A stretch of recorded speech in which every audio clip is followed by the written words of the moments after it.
I took a stroll downtown this evening when I heard music echo through the night. So I started running so I wouldn't be too late. In the neon light, what the music gon' reveal through the night.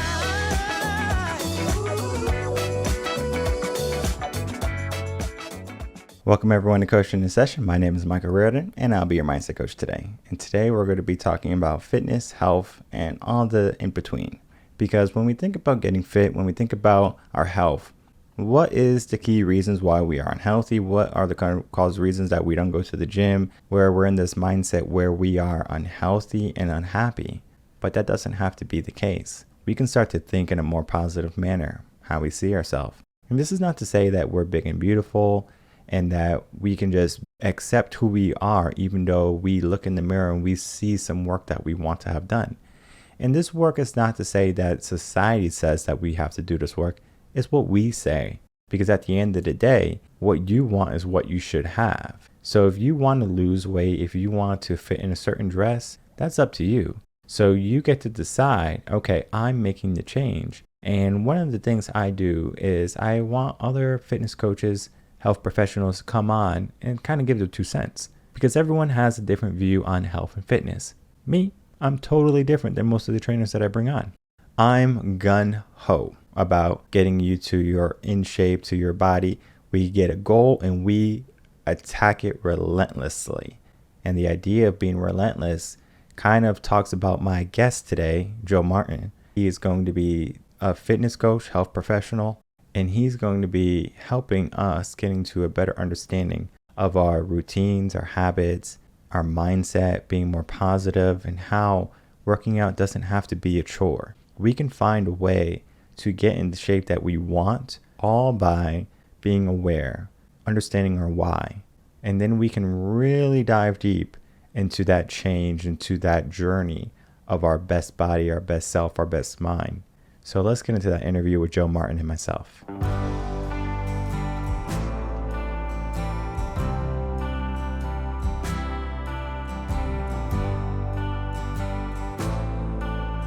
Welcome, Joe Martin, to Coaching in Session. How are you doing today? I'm great, man. Thanks for having me on. Oh, of course. So today I have you on. You are a fitness professional. You work on habits, mindset, positivity. You do a lot. But in your own words, can you tell the world what you do and how you help them? Yeah, so my thing is trying to make exercise fun, right? Because people have this kind of preconceived notion that it has to be miserable, the no pain, no gain thing. But there's a way that you enjoy moving your body that you will do on a consistent basis. And it's my job to help you figure out what that is. And if you like it, you'll keep doing it. You keep doing it, then you're going to keep doing it for life and you'll keep you healthy the rest of your life. So that's kind of where I see my job. Do you think that people don't find fitness to be enjoyable because of a pre-existing notion, or is this just something that they develop somewhere in childhood? I think, you do a lot of work on mindset. I think it's kind of the mindset they go in with, that they're doing this to lose weight. And that's not the way to do it. There's tons of other benefits you get from exercise. Nutrition is probably what you want to look at if you're looking at just pure weight loss, but you should exercise, and it's not a punishment. I had a cheeseburger, so I got to go for a run, or something like that. It's just a way that you actually enjoy moving your body. It feels good. You do it because it feels good. It makes you feel better. You're stronger. You're more resilient. Your pants may fit a little better, something like that. That's awesome. But, look at all those other benefits outside of that. So that's kind of, I'm kind of figuring out that, if I'm going in just pure weight loss, it's probably not going to be that great because that's all I'm looking for. I'm not looking at all these, I'm getting off prescriptions. My energy level's better. My mood's better. All these different things beyond the scale. I hate the scale because I primarily train women, and they put all their eggs in that basket. For instance, I was training this woman one time, and I trained her for 1 month, and she lost 18 inches off her body, but she only lost 3 pounds. So she was very upset, and she never came back. She's like, I've been doing all this work, and that's all 3. I was like, man, you did amazing. You have a whole new wardrobe on, but because that little piece of metal told you you're a failure, you're upset. So, man, that's kind of my soapbox. Sorry, man. I had to get up on that soapbox. No. Of course. I typically stay away from the scale myself. Look in the mirror, see how you look, right? Yeah. And we take a picture 1 or 2 times a month. You take the picture at the beginning of the month, you can take it in the middle of the month, and then at the beginning of the next month, you compare, right? Yeah. And then you keep that first month and you compare from month 0 to month 3 and then month 6, and you can see the difference. And sometimes we forget, right? Sure. We look in the mirror and we just are looking at ourselves every single day, we're like, oh, this is, regular person, same person, right? When you look at your old self through like a photo, you start to say like, wow, I'm completely different. Hmm. Or if you see someone after like 10 years, you're like, you're completely different. But when we're dealing with ourselves, we don't allow ourselves to get that feeling because we see ourselves every single day. So crucial for that, man. That's a great point. And if we take away the scale, then we kind of take away that aspect of judging ourselves every single day. So it's kind of like, well, let's work on it long term because a month of coaching is going to be beneficial. But imagine what you can do in 3 months or 6 months. Yeah, and that's another thing. It's getting people to take that long-term approach that, hey, you're not just doing this for 6 weeks or 8 weeks or whatever it is. I mean, this is a lifetime thing you're doing. You want to be healthy the rest of your life. You don't want to trade some short-term weight loss or something where you do some dangerous things to lose a bunch of weight, and then you're unhealthy on the other end. This is a game. This is a game of life. I want to be that spry old man. They're like, look at that old dude over there getting after it. That's a goal that I have now. When I was younger, maybe I wanted all these weightlifting things that I wanted to do, but now I see these guys in their 70s and 80s, and man, they're still really fit, got great posture, great energy. It's like, man, that's what I want now. And when you see them, they're like the beacon of hope for you because I think when we think of old age, we think of like decrepit, we can't run and we're just suffering. We got back pain, knee pain, joint pain. As soon as it's going to rain, we feel something in our joints. We're like, Yeah. oh, it's going to rain soon. We, Yeah. we better get inside. Yeah. And just, I try to tell my clients, strength training is the fountain of youth because you think about when your strength goes away, that's when your independence goes away. When you can no longer get out of that chair by yourself or off the toilet or all these things, hey man, your independence is gone. So that's where your strength comes in. It's great to set all these, like I said, when I was younger, I want to set these records in the weight room. And now just like, hey, I want to be able to stand up off this couch whenever I want to with nobody helping me out. It's these little goals that, people kind of get that twisted that, hey, I got to do a bunch of cardio and all this stuff. I mean, let's think long term here. You don't want to just live all these years. You want quality of life, not just a quantity. I mean, I've been working out since I was 15. I can't tell you that it has changed over the years. When I was 15, I wanted just a six pack and I wanted to Yeah. get all the girls and all the stuff. And then my mindset started to change. Like, I want to be able to lift heavy. I want to be able to lift heavier than all the guys in the gym. So I'm lifting like 325, benching and all this stuff. And I'm like, Hmm. I'm doing crazy stuff that I wouldn't even dare to do today. And it's I'm not with you, man. and it's not even because I can't do it. It's just because I understand the toll it puts on my body and the amount of time I need to recover. Time is one of those precious things to me nowadays, is so valuable to me versus when I was younger. It seems like I have an abundance of time where I was able to go to the gym hours on end, Hmm. 2 times a day. And now I'm like, if I can make it for an hour a day, I'm doing good. I mean, I always schedule an hour every day, but sometimes it's like, man, it's tight. Like, for example, today, it's one of my workout days. I have to do a pivot. So I have to work on the weekend now because I can't work out today just because of my schedule. I had back to back meetings. I couldn't get away. I understand that now my Saturday, which would typically be a break day for me, is now a workout day for me because today has to be a work day. But I wanted to get into the discipline of working out, right? Because it's one thing to say, I'm going to go to the gym and just go on the treadmill and walk for a little bit, and then we do that once a year, right? So New Yeah. Year's resolutions come. We say, I'm gonna get in shape. We go to the gym, we get a gym membership, we get a trainer, and then we do it for a month or a couple. Then all of a sudden we kind of just fall off the track and maybe getting into the habits of working out and then kind of building that routine. Sure. Yeah. I mean, the stats show that 90% will drop out within 90 days when January. If you've ever been in the gym, everybody's there in January, right? First 2 weeks, everybody's killing it. I'm working out 2 hours and I'm eating salad and grilled chicken. And then week three is like, man, it's kind of rough. So maybe one a day. And then, by the time March, like, well, I'm done with this. I mean, gyms count on you not coming. They have so many members that if everyone came and used the stuff, everything would break down, it'd be too crowded. They count on you not being there. That's Mhm. kind of the deal. So I think most part is kind of setting realistic expectations, coming in there and everybody thinks, all it takes is if I just work out for a couple of weeks, I'm going to drop about 10 pounds and gain some muscle and I'll be feeling great. And so they're doing it. They overdo it. They come in there and they're just killing it. Like I said, they're doing all the things and it's not sustainable. And they start falling off and they get injured or they can't keep up the pace and they feel like a failure. So kind of setting those realistic expectations is super helpful. And then setting things beyond the outcome goal of losing X amount of weight. Maybe a performance goal. I'm going to go to the gym 3 days a week.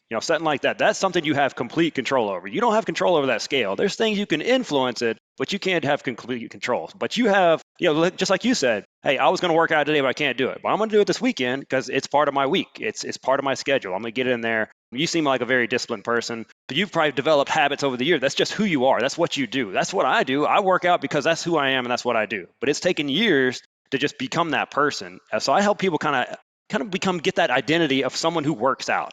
Because it's just what I do. It's not, I don't have to think about it. And I don't go in there and kill it every day in the gym. Some days, like, oh, I'm going to kill this workout. I lightly slap it most of the time. I'm getting there and I'm going to do a little something, but I'm in there and it's keeping the habit going. Like you talked about, you're busy right now. I'm a busy guy. I got a lot going on, kids, he's busy. My wife's got stuff going on. So sometimes, like, I'm in a phase right now that I need to just dial it down rather than just, I'll start working out when, you heard people start, I'll start a new program when. So that's a slippery slope right there. When you pause it, it is so hard to get started back. As you know, just the momentum of going, if you can just keep it going, it's much easier than going from zero right back into the program. So I get people, hey, don't stop. Maybe dial it down. Maybe do a 20-minute workout 2 times a week rather than when you were doing 4 or 5. It's just these little habits you can get into rather than stopping completely. What can you do for 10 minutes, 5 minutes, something like that, rather than just completely giving up? It's an inertia thing. If you can just keep it going, it'll keep going. And you talk about discipline. Usually people need to discipline their environment rather than themselves. Because if you know as well as I do, the magic motivation fairy is not going to show up. You're not just going to wake up and be like, hey, I feel like working out today.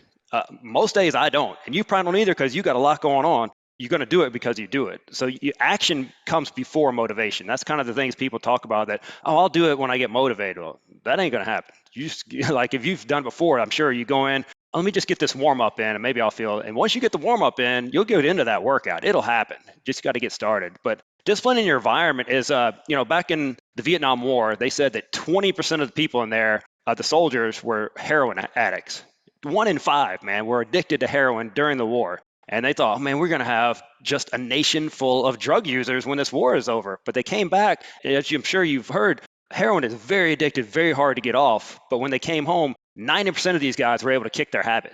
It's because they got out of that environment that was making them use, all the stress of war, being around the same guys all the time, same environment. They changed something up, and just, I talked about, it's not that on a serious level, but with my clients, don't bring the junk food in the house.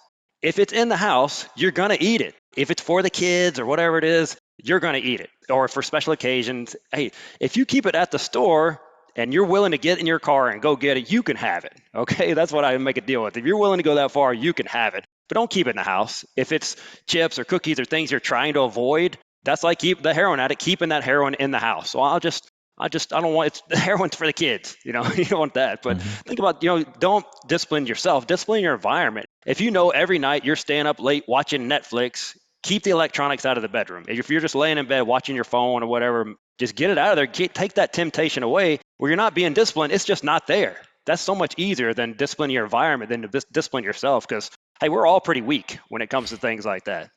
And you said a lot of good things there, from keeping junk food out of the house to being disciplined, finding a routine, changing your environment. I have so much experience in all of those different areas. Let's talk about the routine aspect, right? So if someone is in a routine of, let's say, eating breakfast, right? First thing they're going to want in the morning is a cup of coffee and maybe a bagel and some cream cheese. They want that, right? They're conditioned to have that. Now, do they need that? Doesn't matter, right? Because they want it, right? They're conditioned to have it. And I'm conditioned to wake up in the morning, not eat breakfast. I fast until 12. So I wait until noon to break my fast. And then that's when I have my first meal. Now, typically I can eat once a day. So I eat once a day. And if I get hungry in the evening, I can have a protein shake, something along those lines. I'm not going to be like, oh, I need a midnight snack and I'm getting a bowl of ice cream or a bowl of cereal. I do have some junk food in the house and I will dive into it every now and again, but I'm very aware of what I do. Yeah. So if I'm going and getting a bowl of ice cream, I better have earned that damn bowl of ice cream. Because for me, it's kind of like cause and effect. It's easier to put on calories than it is to burn them. And I understand how much work and effort it is to burn calories. So I am so aware of, if I eat this ice cream, I better kick myself in the butt at the gym tomorrow. It could just be, I'm going to do an extra set of something. And then that right there is kind of like, okay, if you want something, you have to work for it. Yeah. See, that's another part that that's just who you are. And Mhm. that's how you do things. But if you are going to have that junk food like you talk about, hey, enjoy it. No, you nailed it. You said, hey, I'm aware that I'm eating this junk food. You're not on autopilot. You're not just eating it just because you're watching TV. You're saying, hey, I want this. I'm going to have it and I'm going to earn it. And that's a great way to do it. You're in complete control. It's not the junk food's in control. That's a great, if you're going to have it in the house and and you're going to sit down and enjoy it and make it a party, that's absolutely fine. I try not to take any foods off the table because people, they get a lot of guilt and shame around eating, and they can get into these habits that, oh well, I was bad last night. It's like, oh man, if you get into that, that's a downward spiral right there. Yeah. Just own it. If you had it, you own it. That's Mhm. fine, and we're just moving on from there.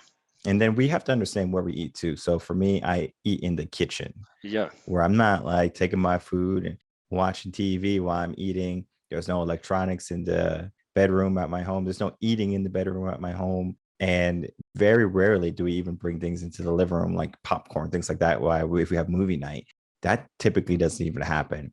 If you're hungry, you want some food, go in the kitchen, right? So you have to go in the kitchen associated with eating. People eat typically like 30 or 40% more food while they're watching some type of program because they don't even realize it. It's just they're just doing it from habit. So they're just literally putting something in their mouth while they're watching their show. And when they realize they ran out of chips, they're like, oh, I got to go replenish my bowl. So now they're just getting a surplus of calories that they don't necessarily need. And they're doing an activity that is not really strenuous. Yeah, and because they didn't enjoy the first time around, so they don't even remember it. Hey, I'm a hypocrite. This happened to me one time. I was eating pizza watching this football game, and I looked down. I had eaten 3 pieces of pizza, and it was like I blacked out. I was out of body experience eating this pizza. I was like, man, so I ate it. Number one, I ate it really fast. You know how detrimental that can be. I ate it really fast, not paying attention. And then I was like, oh, I still want some pizza. And then I went and ate some more pizza. And then I was miserable like 20 minutes later because I overate. So, I was distracted eating, fast eating. Those two together is a rough combination.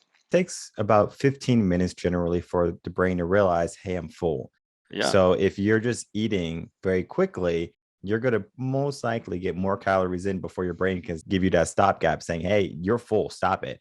Yeah. And then that's where we have to do more work. So now we gain on a couple extra inches, maybe a few pounds. And then now we're like, and we either have a choice to stop or to keep on going and just not care. Sometimes people say, well, I'm just too far gone. And then they basically say it's too late for me. And they just literally will, eat a sandwich at midnight and then go right to sleep. Whoa, number one. But number two is like, you can make a change in your life. And a lot of people, they get into the mindset that they look at their circumstances, right? And they say, this is my circumstance and I can't change it. This is just who I am. This is Mm-hmm. what my parents trained me to be. This is what society tells me to be. And this is my circumstance. And then they stay there. And we do have to start to get out of that. It's a little bit of mindsets, a little bit of habits, of positivity. All of those play a role in that type of thinking. People do. They get overwhelmed. They're like, oh man, I have so much weight to lose. I just can't even imagine it. We try to break it down into little habits. Like, are you 90 to 100% sure you could do this? It could be something small like, I'm going to walk 5 minutes tomorrow.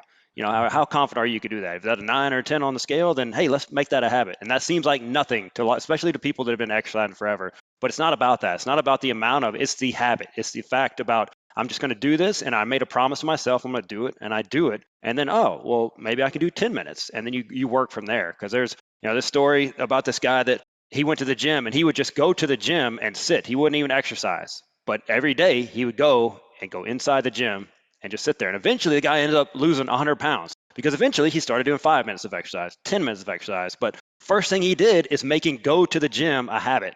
Because he didn't say, hey, I gotta go work out for an hour. He went, I gotta go to the gym. Stop. That's it. And then just slowly build up from there. Because we live in a microwave society. We want results now. We want them now. But if people are willing to put in the work and keep at it and be patient with themselves, that weight didn't come on overnight. It's not going to leave overnight either. So just kind of sitting up there, making those habits, being patient, and just continue like snowballing those habits. Keep building on those and don't give up. And the subconscious mind is so powerful when we do things like that. So that gentleman who went to the gym and just sat there for months probably before he started to work out 5-10 minutes, right? Mm-hmm. If we do something small, I tell people, walk to the end of your driveway and walk back into your home, right? I don't care what you do when you walk back into your home, just do that action for no reason. Then I want you to walk to the end, to the corner of the block or whatever. You walk there, then walk around the block, walk to your mailbox or whatever you want to do do it, but start small. And when we start small, then we give ourselves an opportunity to go a little bit bigger. Hmm. It's compounding. So it's kind of like we invest $5 today. This is for all my money nerds out there. If I invest $5 today, or if I give $1 every single day, eventually after so many years, it compounded, not just because of me putting in $1 every single day, but because of the interest also. Hmm. Yeah, that's it. People they want to talk about Goldilocksing your habits. Some people prefer it that way, where hey, this isn't too hard, it's not too easy, it's just challenging enough where I feel like I'm doing something. So you want to find those goals that suit you the most. Everyone's a little bit different. Some people need something so small that they're like, oh, that seems stupid to even do that, something that small. That's where you want to start with a lot of people. And then with some people, they need a little bit more kick in the pants, and that's more of the Goldilocks, where it's not crushing them, but it's not so easy. They're like, well, that's not even worth my time.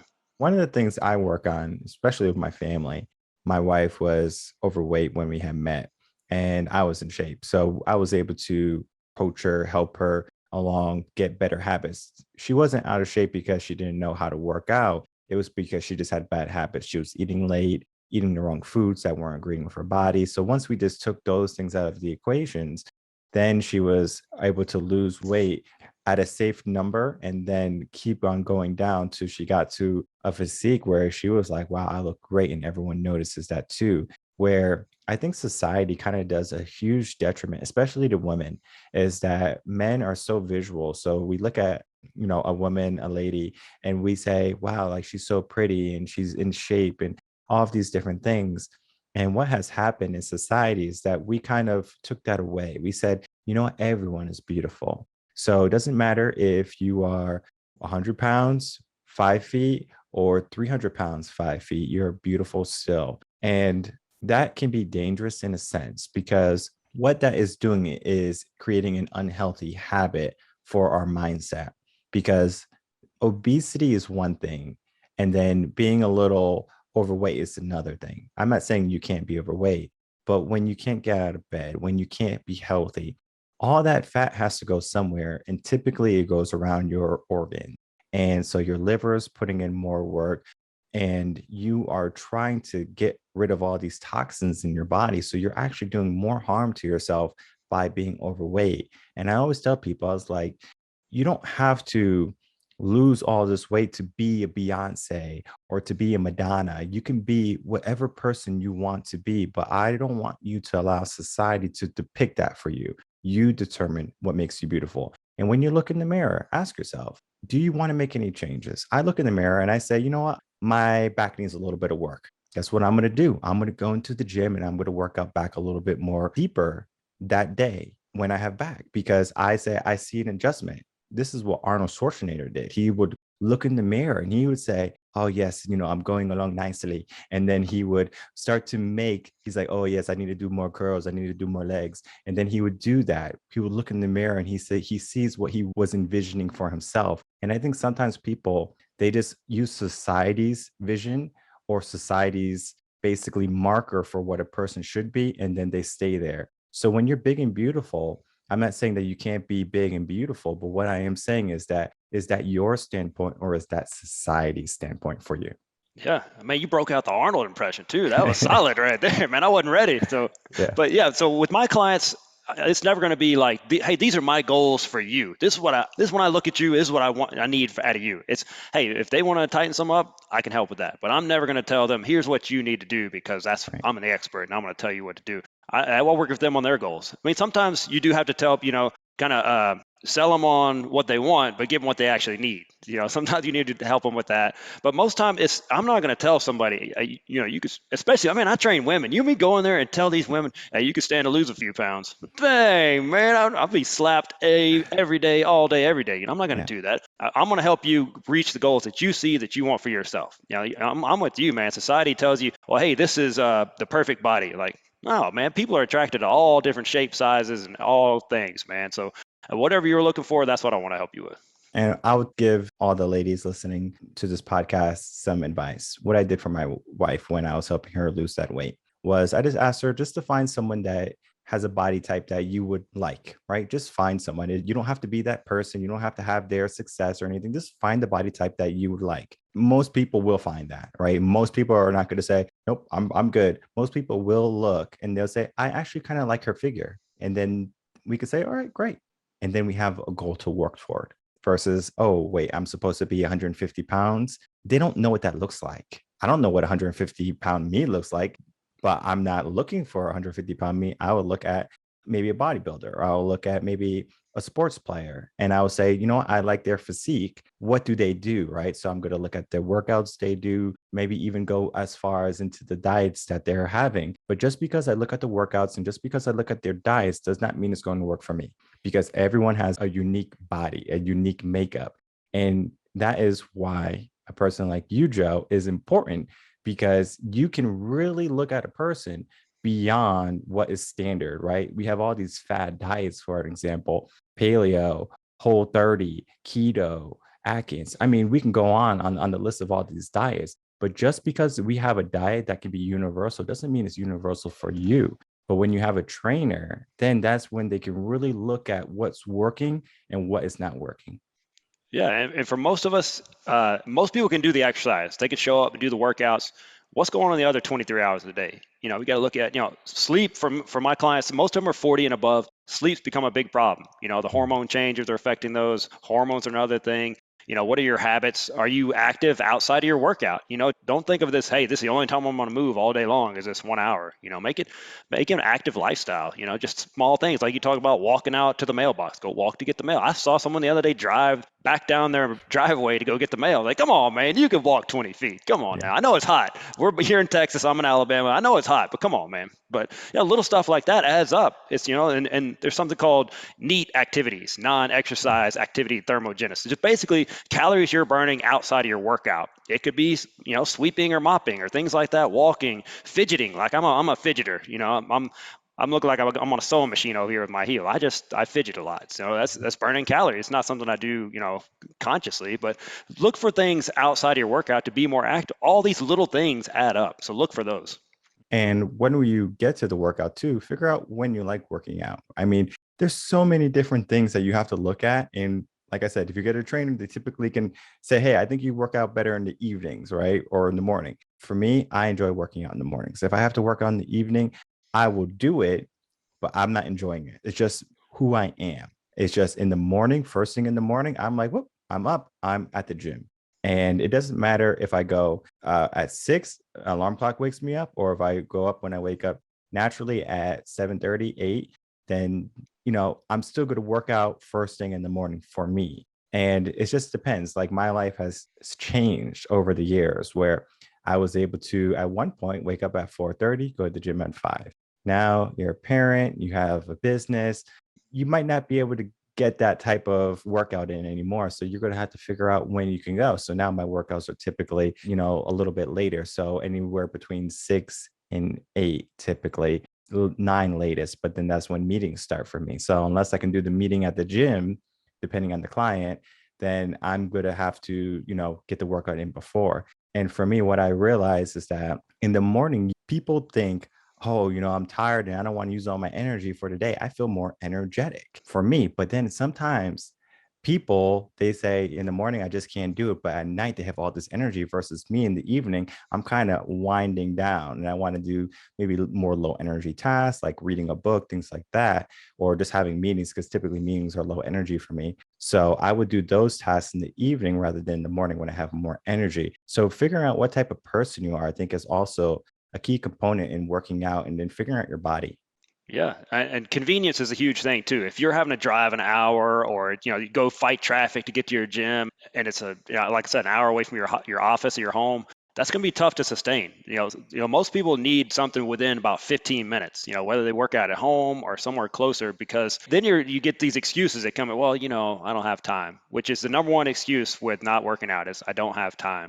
So you've got to find these ways. So convenience is a huge factor in getting those workouts in.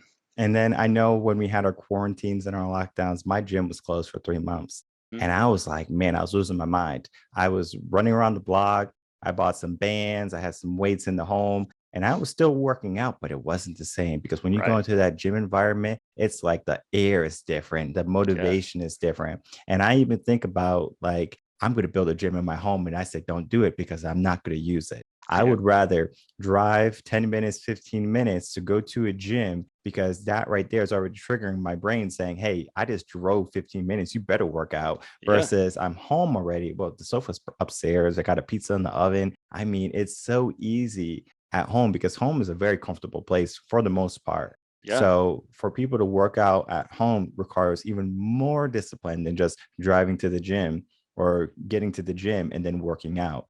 I know for some people, they leave work at 5 and they go straight to the gym because if they go from work to home, guess what? They're not going to the gym. Yeah. It's a wrap. They're not making it. Yeah. Yeah, exactly. So it's kind of like all these tips and tricks of when you can work out and what kind of sparks that type of motivation. What are some things you do to motivate some of your clients when they come to you initially and they might feel like they're motivated, but then maybe in a couple of weeks the pain starts and they're like, I'm sore, I can't move, and then they're looking for an exit strategy. For me, it's kind of setting the tone. They're like, hey, well, why are you doing this? Well, I want to lose weight. Well, why? There's kind of this exercise called the 5 whys, where you keep niching it down, or eventually you get this emotional connection to your goal rather than, hey, I want to lose weight. Almost everybody in the world these days would like to lose a few pounds, for the most part. There's millions, billions probably of people that want to lose weight. What separates them from the people that actually make it happen? They're the Mhm, ones that are going to have this emotional attachment where they can get back to like, why am I doing this? You kind of got to remind yourself, well, if it's just losing weight, well, you've had this weight for years. What's going to make it just come off right now just because you started exercising? Because hey, man, exercise hurts. It's tough. It's a disruption in your life. I mean, I realize what I'm offering people is pain, misery, disruption. They're already busy. They don't have the time. It's a tough sell, man. I'm telling you. So if they can figure out, well, why am I doing this? And usually it gets back to some version of I don't feel like I'm enough. mhm, They're because some of them, they maybe when they were a kid, their mom had weight issues and they passed it on to them, and now they're worried about passing it on to their kids. So that's a big one that I see that I had these unhealthy body image my whole life, and now I do not want to pass that on to my daughter. That's a huge thing that, hey, I want to show her you can be healthy and do all these things the right way. And if you're doing it for someone else, sometimes that's a more powerful thing. Sometimes you need to do it for yourself. Obviously, it's a hot one right now when it's 100 degrees and you're busy and you're tired and you got 100 other things going on. Are you still going to get that workout in? mhm, In the wintertime when it's 20 degrees, it's freezing, and you got 100 things going on at work and you got all those chores at home, but you still got to get that workout. Are you going to show up, or are you going to like, man, today's not the day? you know mhm, because if you're totally committed and you got this deep emotional goal that you're tied to, that's a great place to start right there, rather than just I want to lose weight, because then mhm. that's easy to bail on that one. And you're right, your why wakes you up. So when it's winter and it's cold and you're under those warm blankets and you just flip the blanket a little bit, get a little hit of that cold, you blanket back on, snooze alarm Yeah. back. Yeah. All right. It's like, all right, I don't think I'm gonna go venture off in this world today. It's just Yeah. too harsh, Well, right? that's so easy, man. Because quitting is a habit as well. Mhm, That it becomes you can just kind of turn that off, like, oh, no, I don't really want to do that. This feels much better than whatever my pain points are. So mhm. And it's all these little habits. Like for me, there's no snooze button on any of me my neither. alarms because that's it's not gonna help me. I set the alarm for when I need to wake up. I don't give myself 5 minutes. So if I have to wake up at 6, the alarm rings at 6, I hit the stop button. And the first thing I do is I get out of bed. And if you're familiar with the 5 second rule, is that we have 5 seconds before our brain gets in the way. So I just count 3, 2, 1. I typically don't go 5, 4, 3, 2, 1. I just go 3, 2, 1, and I'm out of the bed.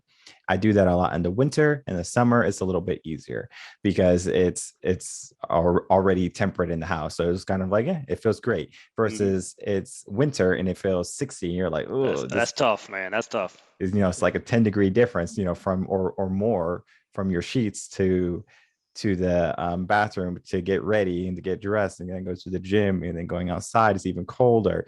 I mean, there's just so many elements that the brain does on a subconscious level and it kind of deters us. So we have to have that why that kind of pinpoints what we want to do. And I remember I was talking to my father about this because he was an in shape guy. He would go to the gym 3 to 4 times every week. Big muscular guy. He worked in construction. And after, he had all his kids and he kind of got out of construction and he just kind of stopped going to the gym, right? He did some push-ups and stuff. So he has some weights at the home, but it wasn't to the degree he was doing it because he didn't need that body anymore, basically. Right. Yeah. Well, over the years, he's getting up there in age, his body started to break down and it finally broke. So it's kind of like, well, what do you do now, right? You have to get back to your old former self because people just kind of go with their circumstances and say, I don't need these big muscles anymore. I don't need to be able to run a mile, under 5 minutes.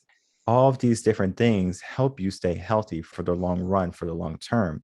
And for him, I kind of got him woke up by just saying, like, what about your grandkids? You don't want to chase after them. Yeah, you chase after us, but what about them? And then using them as the kind of collateral for his motivation, he's like, that makes perfect sense. Now he's getting back in shape. So it wasn't so much of him getting in shape for him, it was him getting in shape for someone else, which would be his grandkids, because he sees himself as still being, able to run with them and being a part of their life and not just a grandpa that sits on, a chair and rocks back and forth and, yells at the kid from afar. Yeah, that's a powerful motivator. I train a lot of grandmothers, and that's a big one. Like, hey, when I get down on the ground to play with the grandkids, I want to be able to get back up. Just starting there, like that's their main goal. It's just, hey, without having to, everyone pull grandma up. The grandma just pops right back up if she wants to. Yeah. And setting those goals, though, right?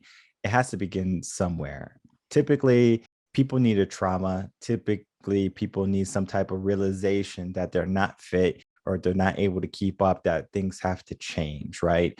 Is there a way that you can think of that can spark people, maybe people that are listening right now, they didn't have that trauma quite yet, but maybe they're on that road there to spark that change, to spark that drive in them to get in shape and to maybe start to develop their life into a more fit and healthy way? I mean, I think you touched on it that why wait for something bad to happen? Mm, Why wait for the heart attack or why wait for, your wife and kids, you no longer have a relationship because you have no energy to keep up with them, or why wait for these bad things to happen? Like what I'm seeing a lot now, like I said, my clients have gotten a little bit older. They're kind of that sandwich generation where they're still raising kids, but also their parents did not take care of themselves. They're having to care for their parents as well. And a lot of them say, man, this will not be me. And they see their parents struggling in their 80s or 70s or something like that, and they can barely get around, and diabetes and high blood pressure and all these things that for the most part are completely avoidable. And they said, well, that's not going to be me. So, mhm. you may see it in someone else, but my whole thing is, why would you even make that a possibility? Why don't you cut that off before that ever happens? I want to be happy and strong the rest of my life. I don't want to have to go through some huge, traumatic thing before I make a change. I want to stay feeling good. And I think that's one of the most important things that we can give someone is that they have the opportunity right now to change their life immediately. They don't have to wait for something bad to happen. They don't have to wait for January 1st or a contingency that they give themselves that when, as you said, they can say, I can change my life today. Finding a trainer, finding a fitness coach is one of those things that I know many people, they, just kind of throw to the wind where they say, I'm just going to go to my local gym and they get a trainer and that trainer might not be the best fit. I know for my local gym, I have probably, I think there's about 7 to 9 trainers in there. And I would say only 3 or 4 are quality. So it's not so much that you're working with a trainer, it's finding the right fit. And I tell people all the time, when you're looking for someone, be it a coach too, find someone you resonate with, someone Absolutely. who's going to be in your corner, who's going to be your biggest cheerleader, who has a good work life personality where they can relate to you, where you're not just going in to work and suffer, is kind of going in to spend time and to build a relationship with someone, because that relationship building is going to lead to so much more. Yeah, and you can interview them, man. You don't have to just go with hey, you're gonna go with this guy. Go check out, do your research, interview, talk to these people. There's some people that super awesome trainers. They'll do you exactly right, but you may not get along with. You may not enjoy spending time with them. You're probably not gonna go back. You're not gonna enjoy it. Mm. You can have the best of both worlds, where you can go and like you said, you want to vibe with that person because you guys are gonna be in a pretty intimate relationship trying to get those results. Especially if it's one-on-one training. I mean, that's a lot of FaceTime, and if you do not like that person or you don't like their training style or whatever it is, it's not going to work. And no matter how qualified they are, if they get great results for someone else, that doesn't matter. Fine, you nailed it. Because some people just, think all trainers are created equally, and they are not. You just said, probably less than half of the ones at your gym are qualified, Yeah. and that's stuff you got to look out for. And that's why I bring so many different coaches on Coaching a Session. The whole premise of the podcast, coaches talking about what they do, explaining what they do, how they can help. And then for people coming onto the podcast, listening to the podcast, and then really saying, you know what, that person resonated with me. Because I know when I go on a podcast, I'll get people saying, hey, I heard you on this podcast and you resonated with me so well. Yes, that's going to be the case for all of these coaches that come on. So Joe, you're the same. So if you're, listening to this podcast and you're like, wow, Joe has what I'm looking for. And then, you could reach out to him and then start that conversation. And then you could start that journey together. And, it's magical when you can find someone who you can just flow with, right? And I know many people, they get into these relationships and they are in this honeymoon phase in the beginning and then it kind of dies out. It's because they weren't looking for all of those factors in the relationship. When we have a new type of environment, our endorphins are high and we're like, this feels good.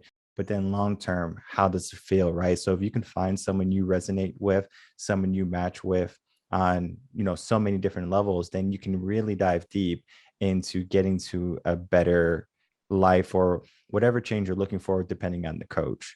So if I can from you, Joe, if you can give us a few last words and then please tell people where they can find you. Absolutely. So if you're listening to this right now, what you want to do right now is go give this podcast a 5-star review. Start right there. I know you're getting value from this. I've listened to several episodes.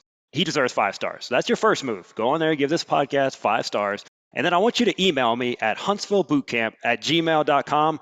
Put in the subject line, put Michael in the subject line. And then I'm going to send you a free gift. You have to give them the 5 stars first, but I'm going to give you a free gift. And then from there, if you want to check out what I do, it's huntsvillebootcamp.com. It's kind of the hub for everything. It's got the link to my podcast, Relentless Positivity. It's a great podcast. I need to have the host of this podcast on there. He seems like an awesome guest to have on there. And just check that out. The podcast is out there. I got a book out there on Amazon. Relentless Positivity is a book on there. Amazon bestseller. Humble brag on that. But hey, give them that 5-star review. Email me. I'll get you that free gift. And just if you're out there right now and you're thinking, well, I've kind of given up on exercise, you just haven't found the right thing.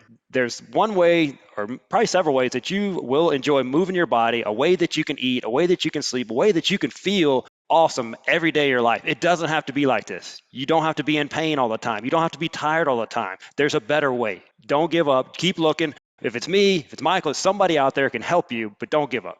Mm-hmm. Perfect. And you said it, there is a better way. So if you're not happy with your current circumstance, if you're not happy with the results you're getting, you can make that change. You can find a coach, you can find someone who's going to help guide you to that life or to that body image that you're looking for. And it doesn't have to be something where it's so far out of reach. You can start small and then build yourself up, because what we're looking for here, especially, with my company, is to make people better. And I'm sure Joe, same thing, helping people get to better. Just because you were given a certain hand doesn't mean your life is over. Doesn't mean you're going to lose this game of life.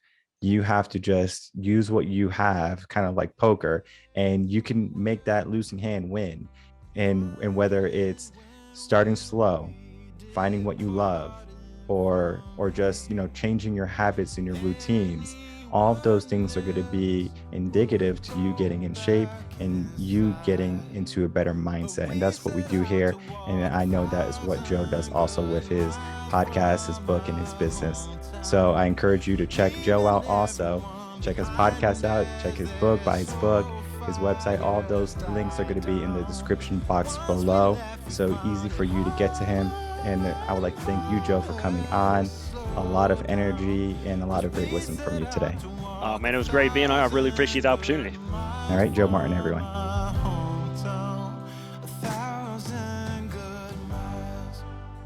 All right, I would like to give a huge thank you to my guest, Joe Martin, for coming on and speaking about the work he does. He's a fitness professional, and he's helping people get into a better state of mind through fitness. And it doesn't necessarily matter if you are a teen, if you're middle-aged, if you're upper in age, he's going to be able to help you, because his goal is to help you understand that we can start and we can get to your why. Because if we are in the state of mind of, I want to be able to run with my grandkids, I want to be able to run on the beach with my friends, or be able to walk up and down the stairs without having a heart attack. I mean, you name it, we can probably get it. So finding someone you resonate with is so important, because if you can find that person, guess what happens? Things start to mellow out in your life. Now, not every coach is going to be for you. And it's not saying that every coach is going to not provide you with something beneficial. Joe and I said it in the podcast. Find someone you resonate with. And Joe has such a delightful and playful personality where he's going to make it fun for you. Working out fun, I know that's not one of the two things you hear put together, workout and fun. I know for me, working out is fun, but I must have lost my mind over the years of me working out. And for you, it might be pain in the beginning. But if you can find someone who can make it fun for you, right off the bat, you're not going to look at the gym as a source of pain. You're going to look at it as a source of enjoyment. Or you might look at it as a road for you to get to better health and be in better shape, and to create more opportunities for a longer life to spend with your family. Because I couldn't imagine many people in the world not wanting to live longer to see their family grow and prosper. So the journey of fitness might be a long one, but it doesn't have to be a road that is only selected for a few people. You can have it. You just have to want it. I encourage you to check out Joe Martin's links in the description box below. He's going to have so many different types of resources for you to check out. And then, of course, email him. You can get the free gift. And I'm sure that free gift is going to be in alignment to the work he does, and then helping you get into a better shape. What he's going to be able to give you is going to be more than just a better body. It's going to be in line with what I'm trying to do. Get you into a better mindset. Get you into a more positive, better mindset. Because that's the goal here in Coaching Session. How can we get you to positive? How can we get you to better? And it's not a build back better plan. This is a certain plan, because all the plans that were given to us by these people who spout getting you to a better life might not be happening the way we want. So regardless of your current living situation, your current environment, you can make that change. You can be who you want, become who you want, and it just requires some action. So take the action today. Check out Joe, check out RevenConcepts.com, and then, of course, share this episode with other friends and family members so they can also benefit from a little bit of wisdom in the sense of being healthy and being fit. My name is Michael Rearden. I'm a mindset coach. If you have any questions, you can email me, coachinginsession@gmail.com, and I'll see everyone on the next episode of Coaching in Session. Until then, everyone, take care.